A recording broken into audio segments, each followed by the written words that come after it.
Hey, good morning and welcome to Breakthrough Walls. I am Ken Walls and I'm your host.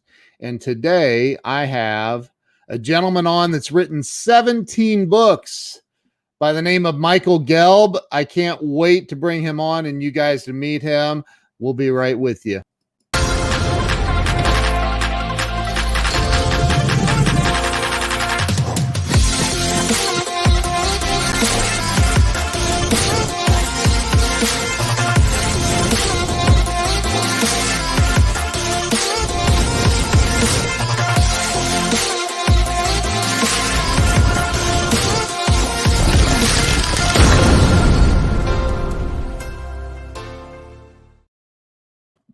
Okay, so here we are. I'm going to bring Michael on. Michael, welcome to the show. Great to be with you. It's great to have you on here. So we were talking a little bit before the show that you were referred over to me by our mutual buddy, Mark Victor Hansen. Yeah, he's an amazing powerhouse. What a great guy. He is. I'm pretty sure I've never mentioned a name of somebody to him that he didn't already know. Like he knows everybody. I'm like, dude, is there anyone you don't know? So I started this show about 2.5 years ago, and it was to help people have a breakthrough in life that get stuck. And I think right now a lot of people might be stuck with the current situation going on. So let's start with you talking about where you were born and raised. I was born in Jersey City. Wow. And New Jersey. New Jersey. Yeah. I grew up in Passaic and Clifton, New Jersey. Wow. Left home when I was 17 to go to college. Then did graduate work in England. Then lived in DC for 17 years. Why? I'll tell you why. No, seriously, because I wanted to change the world by teaching world leaders how to think more creatively and be more innovative. And of course, what I discovered was that politicians were not interested. Right. But fortunately, business was. Yeah. And I was really blessed early in my career. I was engaged by some humanistic visionary leaders, and they asked me to design programs to help develop their high potential people and to do executive coaching for them. And most of those leaders rose up to become CEOs of major companies. And now they're all retired, but I'm not. I'm just warming up. I love that. Good. I love that. I can't imagine retiring. I don't know. It's just not, doesn't make sense. Yeah. Like, what do you do? Go play. I mean, you can only play so much golf, right? So you said you were in DC for 17 years. Where did you, and well, let's back up a little bit. You went to college where? In Jersey somewhere? No, I went to Clark University in Worcester, Okay. Massachusetts. Okay. And I went there because it was the place where Freud and Jung came when they came to the United States. Wow. And William James came over from Harvard for this amazing psychoanalytic conference. Yeah. And it had this very rich tradition of psychology. And I wanted to go to the source to understand the human mind. Yeah. Having said that, even though I loved Clark and it was a great opportunity, there was a gap between the academic knowledge that many of my professors had and their ability to implement it or manifest it in their own being. Yeah. And I was more interested in how one could live these deeper principles and understanding of the world's great insights into the mind. Yeah. So that led me on the proverbial spiritual quest, I went to England this is in 1974, and I spent a year on a retreat with a spiritual genius, studying all of the world's great traditions from someone who had effectively mastered them. Right, right. So that was a pretty cool way to launch my life, is look at the deepest truth.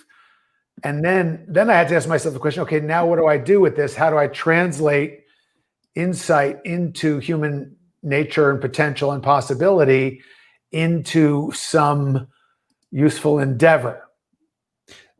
So you went on where did you go, like to a mountaintop and meditate? What was the thing you were doing over in Europe? Yeah, well, this amazing guy named J.G. Bennett, he was a linguist who spoke 11 languages.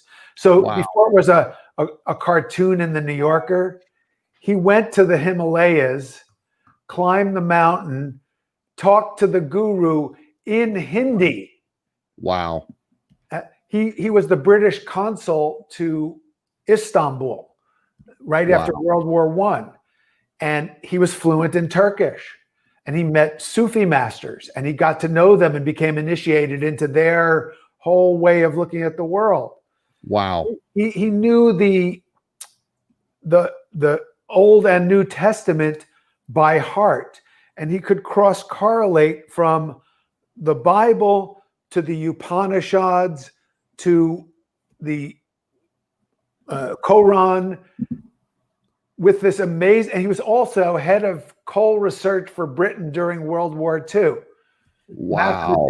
I mean, really a genius. And I learned early on, I like hanging out with geniuses, because if you do it enough, real and virtual, yeah, there's a osmosis that takes place. Right. You start to get that genius mojo, and right. then share it with other people. So Bennett was the first genius I was able to spend an intensive period of time with. He brought in a Buddhist monk, the abbot of a Cambodian Buddhist monastery, who taught us meditation. I mean, every evening we would meditate. We did practical meditation. Today it's called mindfulness. This is a long time ago. It was before this stuff was all branded this way. Yeah. But it was just the real juice from an authentic explorer and spiritual genius. So that was an amazing opportunity to have at age 20. That is incredible. That is absolutely, I've read, Dr. Wayne Dyer was one of my favorite authors. And I've talked about this a lot. I'm very open about I'm in recovery from alcohol, and I've got 18 years sober. And about 17 years ago, somebody said, you should try meditating. And I'm like, that's not in the Bible. But it is. And so, but I was, very, I don't know what the word is, dogmatic, I guess. And so I started meditating. I've meditated every day of my life for over 17 years. In fact, I've told people, like, I'll be late for a meeting before I miss my morning meditation. Like, it's not something I'm willing to give up. So talk a little bit about, if you don't mind, what you discovered, because do you know who Pema Chödrön is? Sure. Okay, so I've listened, I've watched a lot of her stuff on YouTube and listened to her. And so talk a little bit about what you see meditation being for the average person that doesn't meditate. Sure. Well, first of all, let's preface this by saying all of us need all the help we can get. Yeah. Whether you're in recovery, I mean, we're all in recovery from the trauma of trying to figure out what the heck we're doing here. Yeah, definitely. I've often wondered that, Michael. I've thought, am I the only one that wonders, why are we here? Why am I here? Like, there's times when I'll be like, okay, what's the purpose of this? And how do I, like, everybody's walking around thinking that. Well, and what's so beautiful, I know one of the themes of your show is breaking through walls. But that's really what we're talking about is people grow up and our society, the dysfunctional nature of our society makes it pretty much prevalent, pretty much rare exceptions that it's rare to meet anyone who isn't surrounded by walls, who isn't armored, who isn't in emotional and spiritual lockdown. And it's tragic because it's a survival adaptation. Yep. Except it's not really the most adaptive or intelligent way to manage. So they're just one of the great sayings when people make breakthroughs, a lot of times it's because they say this phrase or some version of it. They say, there has to be a better way. Yeah. There must be a better way, right? And I got to tell you, so one of the things I teach Tai Chi and Qigong, a form of moving meditation. Been doing it for decades and decades. Wow. And it's my personal favorite way now of feeling completely open, free, connected to vitality and energy and something greater than my small separate self. So the sense of whatever you want to call it, bliss, oneness, connectedness, that doesn't have to be some rare mountaintop experience. If you have a practice and you find the one that works for you, whatever style or form of meditation, doesn't matter. There's a lot of good ones out there. Yeah. You have a way of just reliably freeing yourself from the walls and the armor, connecting with your true nature, which then makes it easier for you to connect with the true nature of other people. Other people like that. They're drawn to you. They want to be with us in this conversation. Mark Victor Hansen is that kind of guy. Pema Chodron is that kind of person. Wayne Dyer was that kind of person. So remember what I said before, surround yourself with geniuses, real and virtual, and it sinks in and it just becomes, it's nourishment for the soul.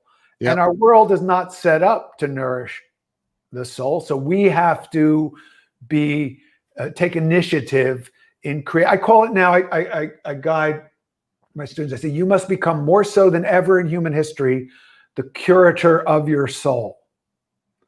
Because there's so much potential negative influence waiting for you, lurking right there in your device, ready to grab your nervous system, hijack it, and not give it back, and swirl you into all sorts of garbage and rubbish.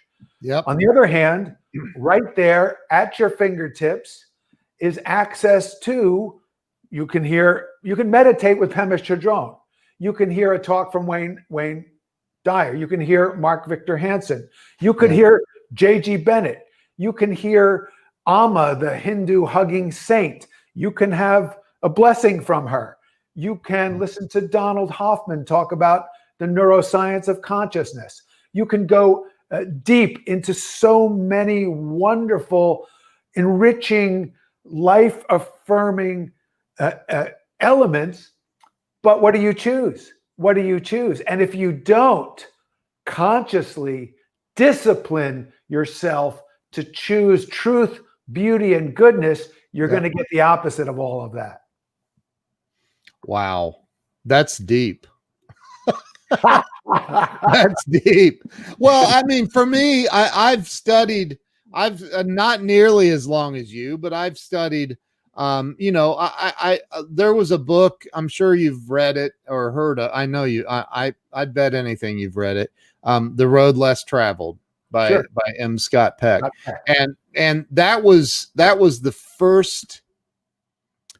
probably the first book I read that made me go, whoa. Like everything that I've ever been programmed with, that and the Four Agreements by Don Miguel, and like these are a couple of the first couple of books that I and then it was like the universe just started pouring this stuff on me. And I was like, I can't take anymore. But like, it is when it's almost like when you're introduced to something brand new that you've never heard of, and you find out that, wow, maybe my entire life has been a lie. Like everything I ever thought was true, all of a sudden I'm going, wait a minute, there's something off with all of this. So did you have any experience like that yourself? Yes, I did. Very early on, I used to sit there in school, and I was one of those kids who could never sit still. Yeah. And I was asking too many questions, and I got in lots of trouble. I was sent to the principal's office all the time. I got to say, it's really hilarious because a few years ago, I was invited to be the keynote speaker at the National Principals Leadership Institute conference. And I had 400 or 500 high school principals in my audience, and they were paying me to talk to them. And I told them, the last time I saw a principal, I was getting sent to your office. Now you're paying me. So, but when I was a kid, the whole world said I was the problem. Yeah. And why didn't I fit in? And why did I ask so many questions? And then when I was about 14, 15, I started to read Viktor Frankl's book, Man's Search for Meaning. That was my turnaround book. That was the book that helped me say, if this guy could find a sense of higher purpose and meaning in the most horrifying conditions imaginable, then surely I have to find it in my life. And then I read Abraham Maslow, Towards a Psychology of Being. And I learned about this notion of self-actualization. Yeah. And then I read the works of Carl Jung. And it was all really personal because I was trying to make sense of the world, not just my own personal world where I had too much energy and asked too many questions to sit there in school, but it was a time of great divisiveness. It was the Vietnam War. Yeah. There were racial tensions. There was lots of corruption and craziness. Gee. wait. Sounds like 2020. Well, actually, the funny thing is, that's the last time my hair was this long.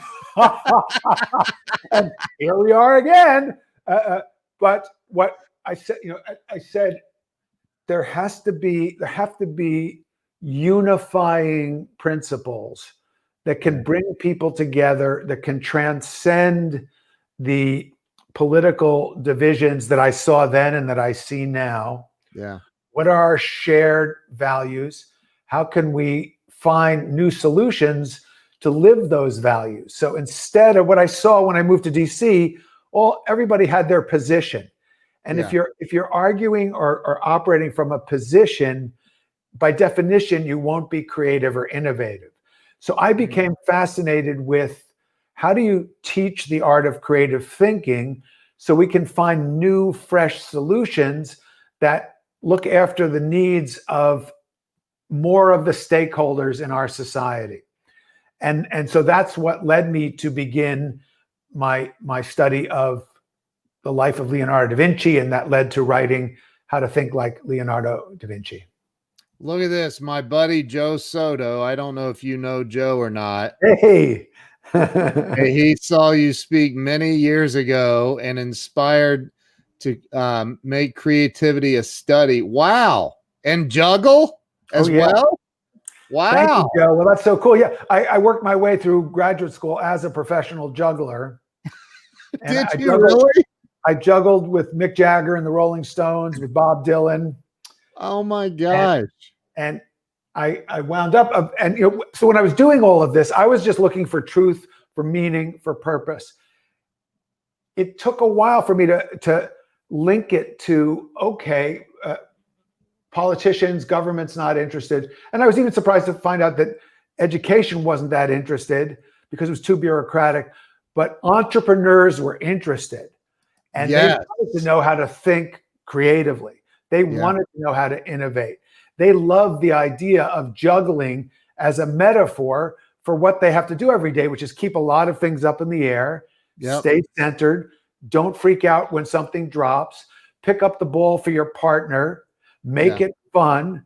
And so I abstracted from juggling these lessons. I actually wrote this book called Lessons from the Art of Juggling, and started teaching business people in big seminars. I taught 1,000 IBM engineers how to juggle in a big hotel ballroom as a metaphor for what people talk about, the learning organization and developing accelerated learning. So starting in the mid-70s, I was using juggling as a way of teaching accelerated learning in a really fun and engaging way. Wow. Look at what Joe says. That is like so cool, Joe. I know. All right. So Joe is a really good friend of mine. I'm actually, look at this. I can juggle. I can do it. I can do it. I don't have anything here to do it with, but I can juggle. You'd probably nowhere near as well as you, but Joe, we got to get you on Joe's show too. He has a show called Not Your Average Joe Show. How cool is that? Yeah, right. So we got to get you on his show too. But he's awesome. That's incredible. I had no idea that Joe knew who you were. So see, small world, isn't it? Connezione. So you when did you write your very first book? Because I know you've written 17 books. Yes. Amazing. Wow. So when did you write your first one? So from 1975 to 1978, after I finished Mr. Bennett's school, I was trying to figure out what am I going to do to translate these profound experiences into something useful for humanity. And I went through a real crisis because I knew always that I wanted to do something that would help others, that would be healing for humanity, and that would be fun and engaging for myself, and that would help me grow and learn. So those were my criteria. And at first that led me towards thinking I might get a PhD in clinical psychology. Problem is that back then they didn't have positive psychology yet. Right. So you had to study neurosis and psychosis, and I was interested in creativity and human potential. Right. So I thought of going to medical school, but it was the same problem. They didn't have integrative medicine yet or functional medicine. You just had to immerse yourself in disease. I was interested in wholeness and health. But fortunately, I discovered the Alexander technique, which is the method that they still teach at the Juilliard School and the Royal Academy of Drama and the Royal Academy of Music and many of the great performance schools around the world for developing stage presence. And that is really cool.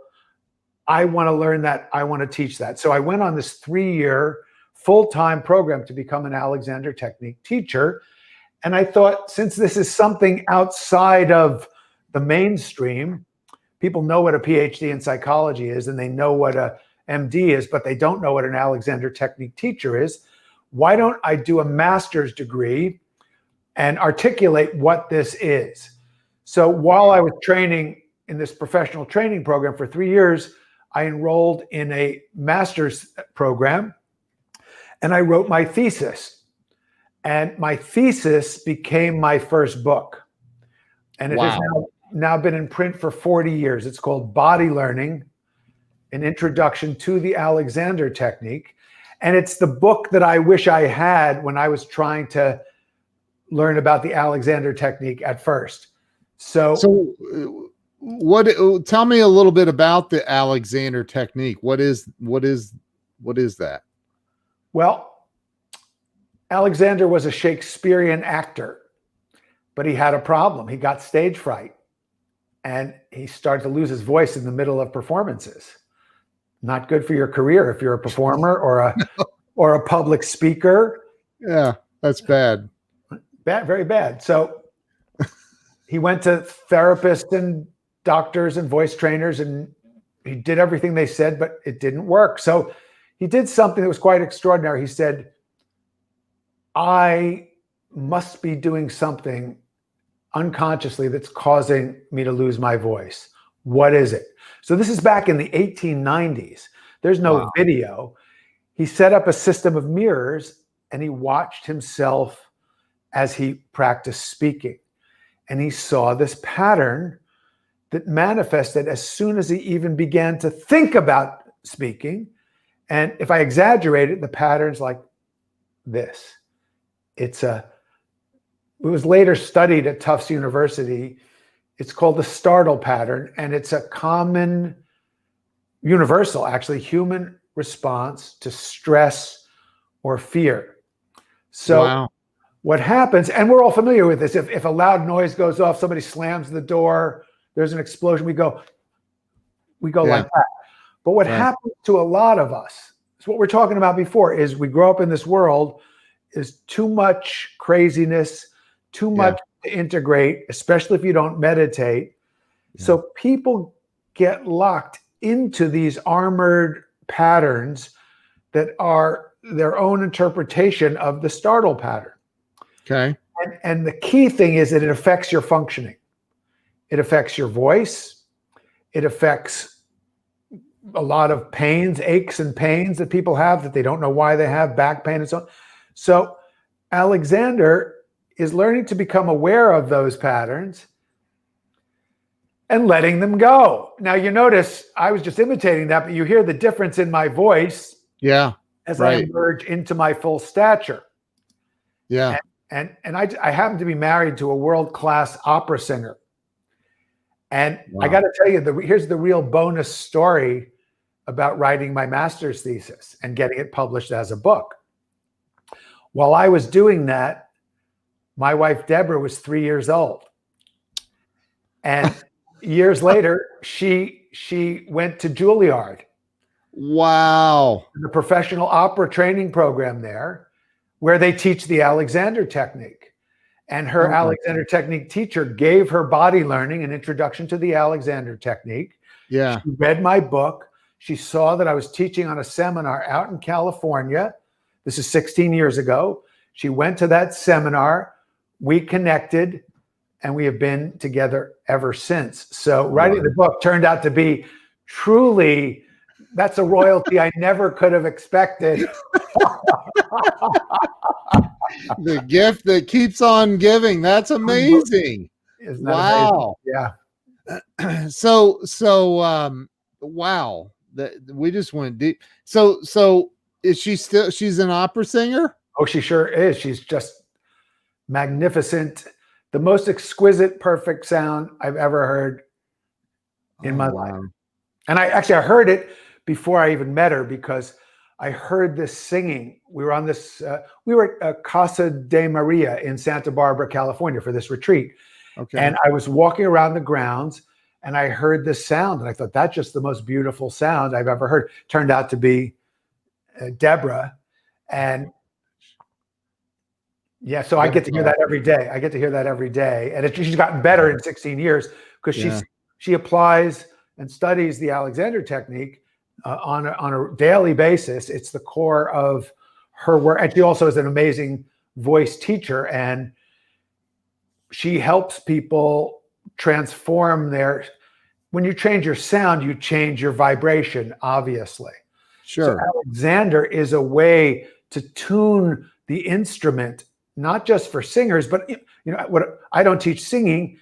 Lots of times I guide CEOs to give major presentations.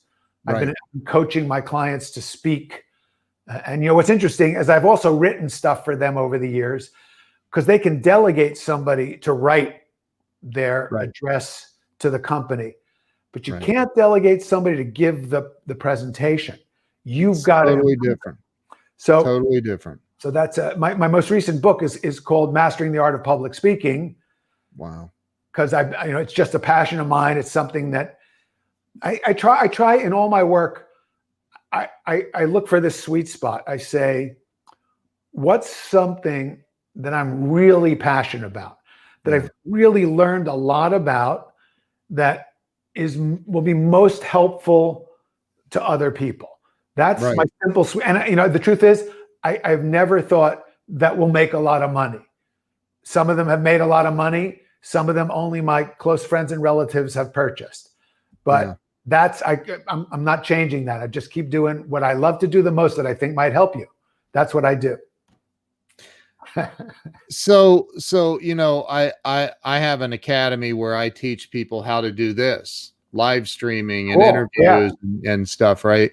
And a huge part of that is mindset and getting into that play, because I've said this a million times, like the very first time I did a live stream, you may or may not like this, but I always say I was nervous as a hooker in church. I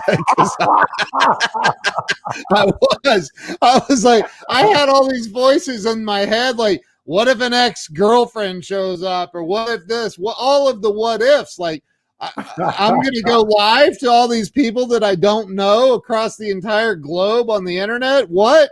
And so I remember something inside of me just saying, just do it. Just do it.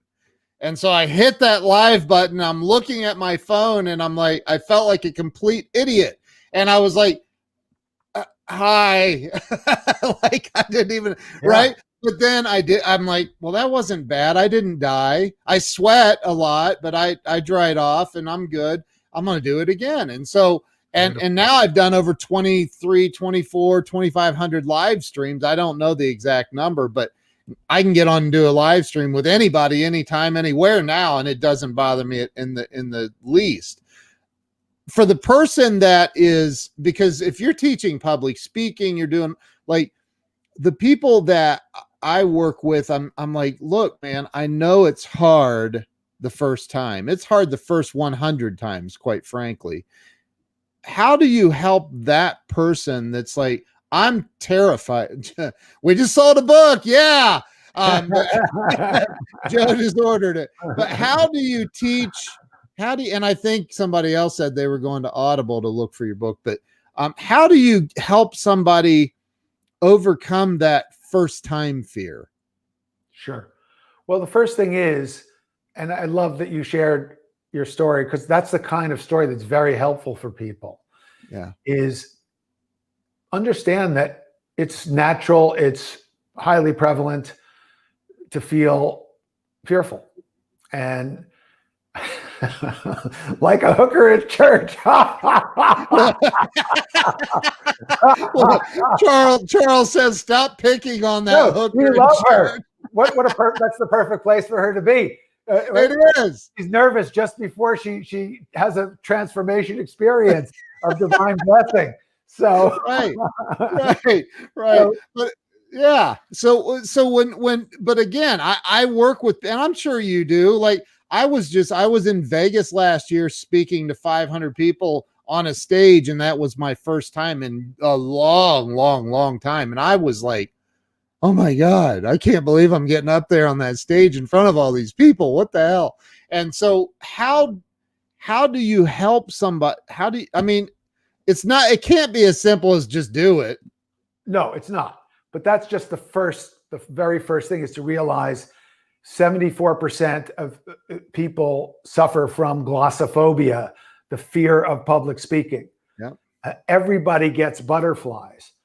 So what I teach them is, how do you get the butterflies to fly in formation? Oh. And remember I said earlier, we all need all the help we can get. So what I aim to do is give you everything I've learned in more than 40 years of being a professional public speaker. Yeah. Sure. So I do it for money, right? I get paid by the word. So when you do it for money and you get paid by the word, there's a very high expectation. If serious business people, CEOs, big conference, they're paying you a premium amount of money. That's where I met Mark Victor Hansen. We were both speaking to a group of some success conference for chiropractors. Mm. And I forget whether he followed me or I followed him, but we were in the green room afterwards, basically in a immediate mutual admiration society. Yeah. Because the people who can walk on the stage feel complete connection with the whole room, tune into the audience. And here's a secret: learn what professionals do. That's what I have to teach. You don't have to be a professional. It's going to be so much easier for you if you're not in that high pressure situation. Right. But learn what professionals do. And what do we do that the average person doesn't do? Well, first of all, we set our objectives for every presentation specifically in terms of what we want the audience to know, how we want them to feel, and what do we want them to do.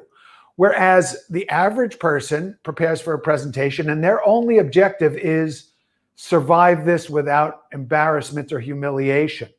Right. If that's your goal, the butterflies are going to be banging into each other and you're not going to have a successful experience. So make it about the audience, not about you. And all of a sudden you have objectives, you have a direction, you have a focus, and the butterflies start to come into alignment. So that's one of the simplest, when you know what you're talking about.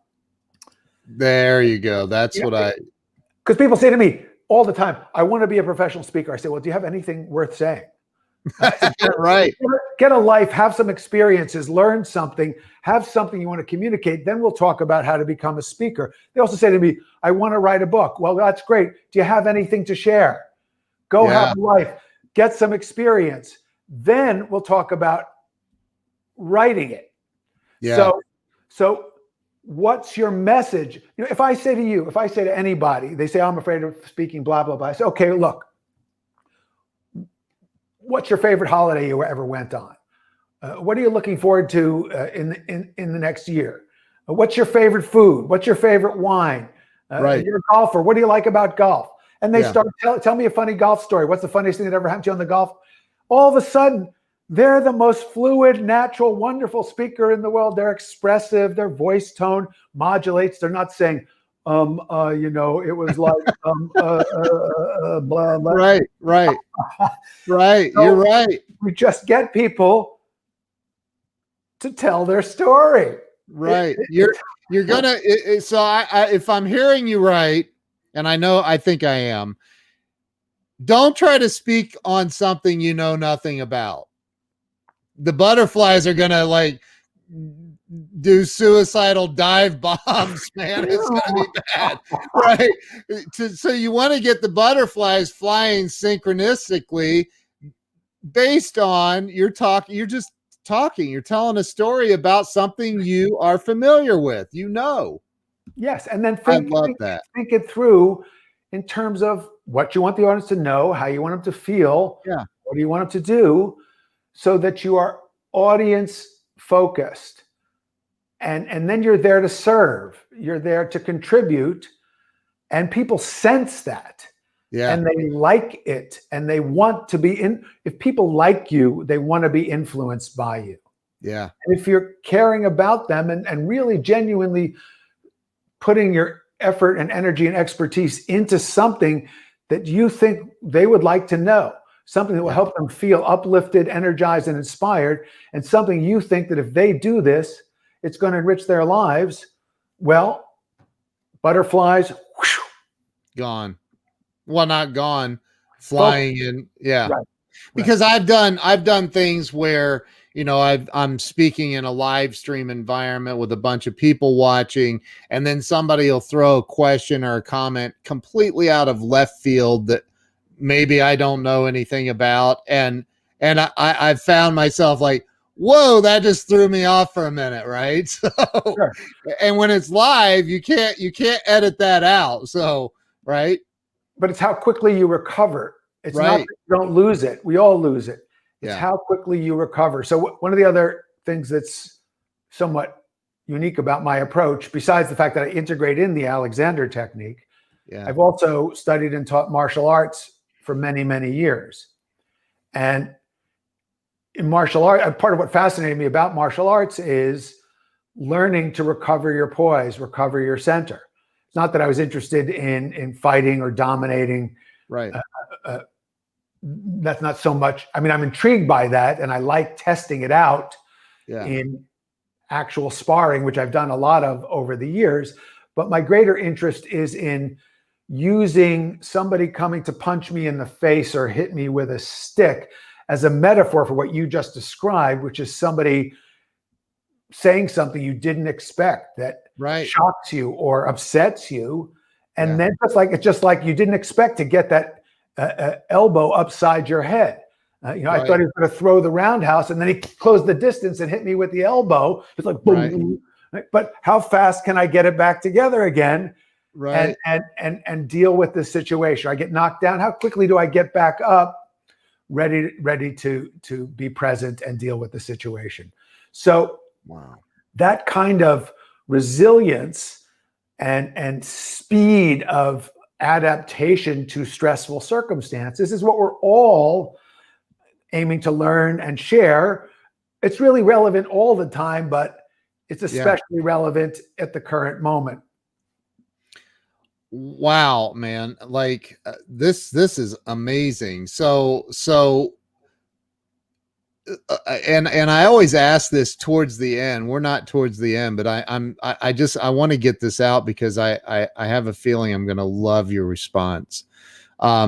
And the number one answer to what I'm getting ready to ask you, by the way, is fear. So you have to do better than that. Okay. What do you think? Because here you are at 20 years old, and you're going off to India or wherever you were. I did it in England so I wouldn't get dysentery. I let the Indians come to me. Oh, okay.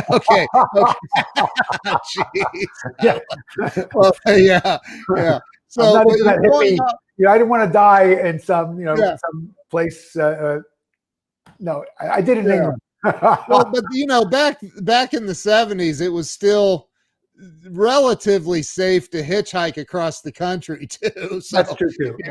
Yeah. But so here you are traveling off to a foreign country, and you had something inside of you that a lot of people, I believe most people have that, but they don't pursue it. Right.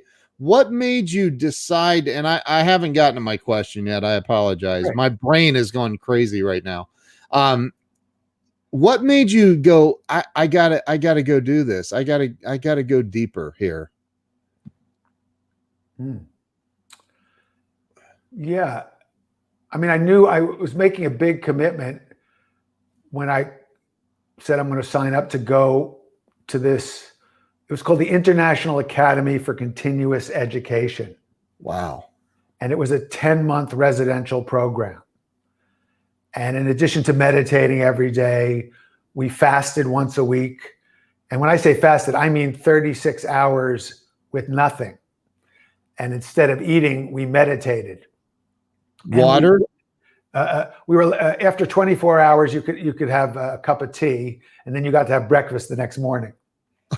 And we did days of silence. And by the way, we worked through all this. I learned to cook for 120 people. I learned literally how to shear sheep and spin the wool. We mined the mud from the bottom of a river and learned how to turn it into pottery. We learned how to grow a garden, and these are organic gardens. But this is in the 70s. Yeah. This was visionary. J.G. Bennett was a visionary, amazing spiritual genius. But I knew that. I remember when I had to make the decision, would I leave? I had a very comfortable, happy life. I finished Clark University early. I finished in 3 years. Wow. And I remember thinking it was sort of, I have to, the gravity of life, the pull of life, go to work, have a career, achieve something, show that you're worthwhile, prove your value by succeeding, by doing something. I knew that I was affected by that as much as anybody. Wow. But I think I sensed that here was an opportunity. And I did it consciously. I said, if I can finish college in 3 years instead of the full 4, I can take that extra year and go immerse myself in something that is the pure quest for learning, instead of getting my bachelor's degree or my master's degree or my PhD or some other. This was just pure intrinsic quest. So I justified it to myself. I have enough of that, Judeo-Christian Protestant work ethic thing. It's like I couldn't just take a year off, but if I finished college a year early, I was going to go do that. And so it was just because I could, and I found a way to make it up. And it just seemed to me, well, what's more important than knowing why you're here? At 20 years old, you had that insight, though. See, I get it. I can relate to it. Okay. But I think that there are so many people that it's what Don Miguel Ruiz talks about, the programming of the human, right? So we were born into this world, and immediately the adults go to work at shaping our little minds, right?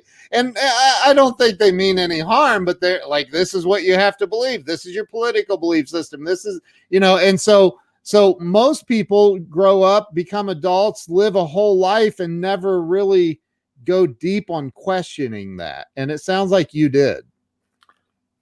Turns out that way. Yeah, it's cool. I mean, we could try to, what I really explain it by is I was just incredibly blessed, and marvelous synchronicities presented themselves to me. And I was in many ways just very, very lucky. My mom and dad, both involved in healing professions. My dad was an oral surgeon, and he wasn't just a technically good surgeon. People are terrified when they go, for a wisdom tooth or something worse, a broken jaw. And my dad always had a gift to calm them and help them feel safe. Wow. And my mom was a psychotherapist in the Passaic County Mental Health Clinic. So working with really just the most underadvantaged people with the gravest difficulties, drug addicts and psychotics, and literally people, sent by the court, sentenced to have therapy to try to help them function and not harm themselves or others. So the joke, we still call, they're still around. My dad's 93. My mom's just about to be 90. And we always call them mental and dental. That's awesome. But what's cool about my parents is they had each in their own way what Carol Dweck would later call a growth mindset. Instead of a fixed mindset, they were curious. That's why my mom decided she wanted to go back to school and become a psychologist, and she did. Wow. And my dad said, I will go along with this, which was a big deal because he used to work really hard. She'd have the dinner ready, 3 kids. But my dad said, no, you go to school, which was at night. I'll come home from work and I'll heat up the stuff and take care of the kids. And then, it was hilarious. My dad, he used to give my mom money for all the A's that she got. And she got all A's. Wow. They made it, and I'll tell you the other thing that was also really influential to me. This was later, but you can get a feeling for the ethos of my family. Yeah. Is that, so my parents they went from a world where, the man worked, the woman left college, raised the kids, and that was it. And then all of a sudden, the women's movement, opportunity for women, dissatisfaction, and many of my parents' contemporaries, many of the couples, of course, got divorced. Yeah. But my parents did something really cool. They said, we're going to work on our relationship. We're going to do counseling individually and together. So, that's if I attribute the blessing I have to an immediate source, it is to their growth mindset, to the fact that, when I would come to them with these crazy ideas about what I wanted to do, they would have preferred me to become a doctor or a PhD. Let's get real. Actually, there's this hilarious, I got to tell you. So I go off to England and I'm training as an Alexander Technique teacher. And it's a 3-year full-time training program. And so my parents visit me in England and they come to the school for the first day. And on the day they happened to come to the school, I'm not making this up, we were doing this exercise where we started lying on the floor. And then we simulated the progress of evolution by moving around like a reptile, and then a 4-legged mammal, and then a primate, and then a human, to help appreciate what is the upright posture. But I think my parents arrived right where we were all in the mammalian stage. So we're all crawling on the floor. And I could see my parents going like, for this, he gave up medical school. But they were supportive, and I think they knew that I was following something true, and and they just were supportive. They were supportive, and then when I my thesis became my first book and got translated into 16 languages. Wow! Then they were thrilled, and now since then. Actually, right since the thesis, they have been on the editorial board of every book I've written, because they're also among the most accurately critical people that I know. Yeah. And one of my mottos is get edited before you're published. Right. Amen. Amen. I agree. Yeah. So what do you think? So my question I was going to ask you, what do you think, in your opinion, holds most people back in life from success and happiness, which I think are the same? What do you think holds most people back? Ignorance and fear. Okay. Ignorance and fear. They haven't had the opportunity to be exposed to the opportunities that can help them develop their potential.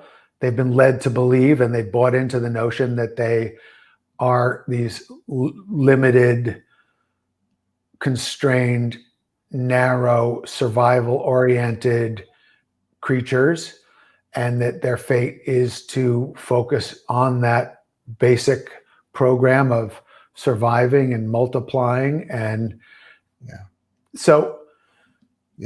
and then the fear of, if I go live on my first live stream, I love, live stream is such a perfect metaphor for what we're really talking about. You're always on a live stream. How vital is it, and how fluid is the stream? Yeah. Are you this frozen icicle in the middle of this stream? Are you blocking the natural flow of life? And most of us are, of course. And again, in some ways, as we said earlier, it is truly the best of times and the worst of times, because we have more opportunity to access the wisdom, the true deep wisdom of every tradition and culture.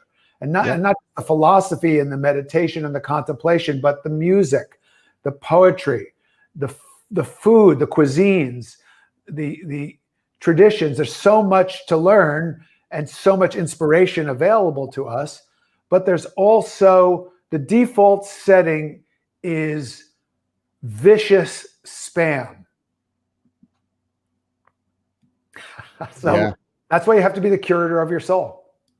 I love what Joe says up here. I'm looking for the comment. Here it is.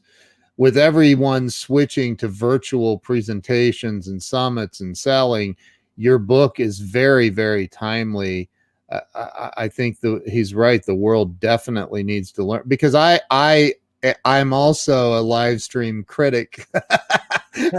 since, since that's what I do. And I see people that some public speaking training would definitely serve them. My public speaking training has come from the punches in the face, right? Just doing it, the hooker in church. And so that's where, and I'm like, there is a shortcut, and that is learning how to do it the proper way, and deal with the jitters and the shakiness and all of that. So what do you see do you have any insight as to like what's going to happen in the near future with all of this online stuff?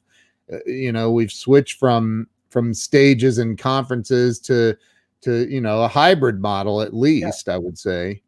Yes. Well, last couple of weeks ago, I was teaching at the Fordham Gabelli Business School, and I had a group of people in the classroom, and then I had another group of people on the Zoom.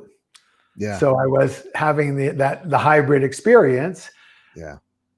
I have had many experiences teaching in this modality, and fortunately was able. What's great is I didn't have to change much of anything in Mastering the Art of Public Speaking to accommodate this new reality, because everything that's in the book is even more important in this new reality. And look, this is here to stay. We're going to have more. We had hybrid stuff before this. We're going to have more. We're going to have a lot of companies saving a lot on travel budgets because they've discovered how well you can do this. And it will also make being live with people in the same room even more precious and valuable. And being skilled in that interactive, real human, personal way of being is going to become even more of a premium and something to cultivate during this hiatus from a lot of that. Yeah. So the human, interconnected, empathic relationship way of being is becoming more important, not less. And I love it. I told you I teach this Qigong class. We call it Life Energy Fitness. Yeah. And I do it on Webinar Jam every week. I do one in the fall, one in the spring, one in the summer, one in the winter, and so on. And I launched it last spring because I realized people needed more energy. They needed resilience. They needed support. And I had this treasure to share with them. And I was used to teaching it at yoga studios and Tai Chi schools and Aikido dojos. But I thought, let's start doing it in this modality because this is what's happening. And what I discovered was something really cool. First of all, I have students tuning in live from Europe, from Australia, both coasts. So we're truly global. Yeah. And even though would I rather be in the room so I can watch you move and I can go over and actually adjust you and help you get more of the flow of chi through? Yes, I would. Yeah. However, tuning into the presence of all these people from all over the globe, I mean, that's a kind of evolution of consciousness. Because what if we're tuned into more of humanity more of the time anyway in our live stream? Yeah, it's true, man. I love that. That's absolutely true. I saw a funny meme the other day that said when aliens fly past Earth, they lock their doors. I'm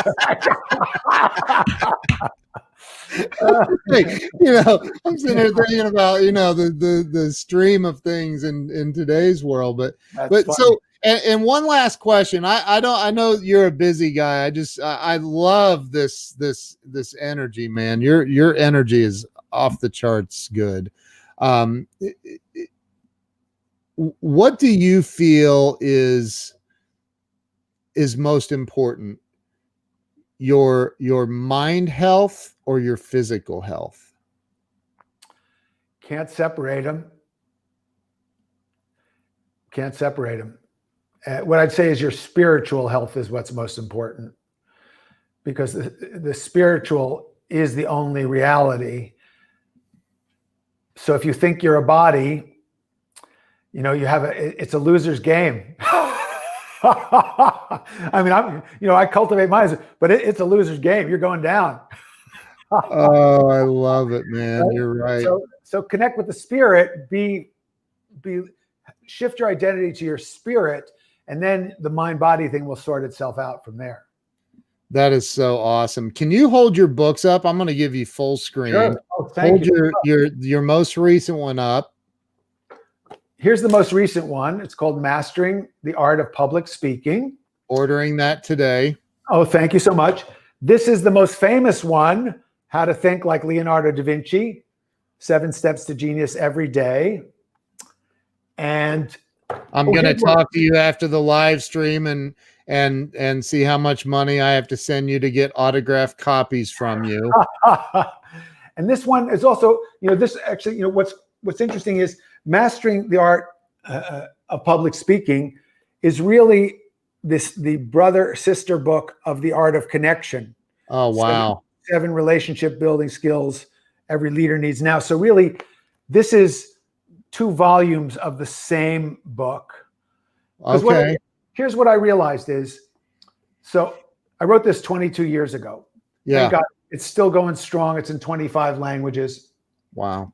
And this helps people really fulfill their potential and realize how creative they can become, and gives them the tools to find solutions and be more creative.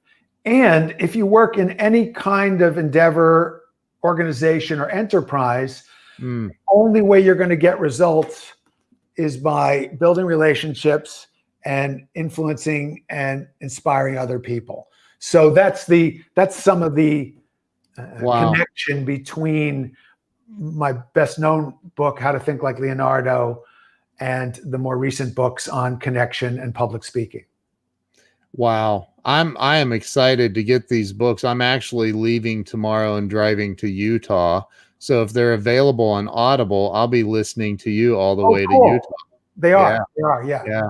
So, and Joe thinks I should have been juggling during the entire show. Joe, I can juggle, Joe. My daughters always ask me. I love to juggle. So Michael, where's the best place for everyone to follow you? Thank you. If people come to michaelgelb.com, GELB, michaelgelb.com, they can sign up for our free newsletter. And there's also lots of free articles and videos. We also are about to launch a super powered How to Think Like Leonardo da Vinci online video training seminar. It's the full experience, like 3 days being with me in the seminar room, except you can do it in your living room or on your device. So if people go to michaelgelb.com, they'll be able to be on our mailing list, and then we'll let you know. It's coming out in the next few weeks. So we're really excited about that. So yeah, michaelgelb.com. Love to hear from people. That's the best. Are you active on social media anywhere, like Facebook? Connect with me on LinkedIn, Facebook, Twitter. I'm in all those places too. And you'll see all the links there on michaelgelb.com. So are you on TikTok yet? I can't tell because it's over so fast. Michael, thank you so much. You have an infectious laugh. I don't know if you saw what Charles Coachman said, a world-class winning laugh and smile, the power of positive energy, man. And it's so true. Like you're walking your talk, and I love that.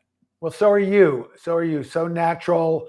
The first principle of thinking like Leonardo da Vinci is curiosità. never-ending, open-minded curiosity, and you manifest that in such a delightful way. So thank you, my friend. Thank you, Joe. Look, Joe said you could.